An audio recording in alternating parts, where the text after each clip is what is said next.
Hi guys, কি খবৰ? আশা কৰিছোঁ আপোনালোক ভালে আছে আৰু ময়ো ভালে আছোঁ। বহুত দিন হ'ল ভিডিঅ' বনোৱা নাই আৰু শালখনতো বহা নাছিলোঁ। ভাবিছোঁ আজি শালৰ পৰা ভিডিঅ'টো আৰম্ভ কৰোঁ আৰু দিনটো কি কৰোঁ কি নকৰোঁ আপোনালোক দেখাই থাকিম।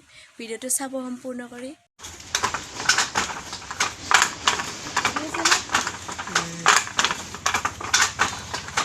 শালৰ মৌৰা আছে চাল মই মৌৰা নুফুৰাক মায়ে ফুৰে দে।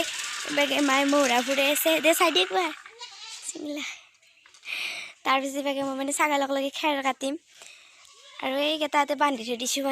আমাৰ ইয়াতে যিয়ে কুকুৰৰ উৎপাত এনেকৈ এটা ঘৰ বনাই দিছে আৰু ইয়াতে এনেকৈ বান্ধি থৈ দিছোঁ সিহঁতক।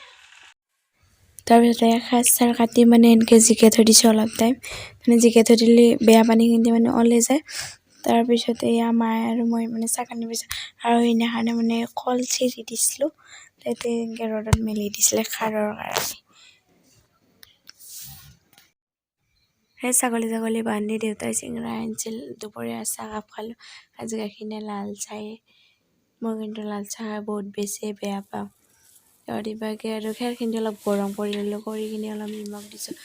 এতিয়া ছাগলীক দিম। কুকুৰৰ কাৰণে আৰু পথাৰত থৈ দিব নোৱাৰি, মানুহ ৰখি থাকিব লাগে। মই দিনটোৱে ইহঁতৰ লগতে এনেকৈ ব্যস্ত হৈ থাকোঁ।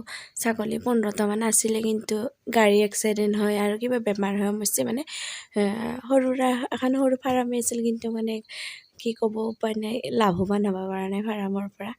যিয়ে নহওক কষ্ট কৰি গৈছোঁ, একদিন হ'লেতো কিবা এটা ফল পাম। এনেকৈ আৰু ভিডিঅ'টো বনালে মই আপোনালোকৰ লগত শ্বেয়াৰ কৰোঁ।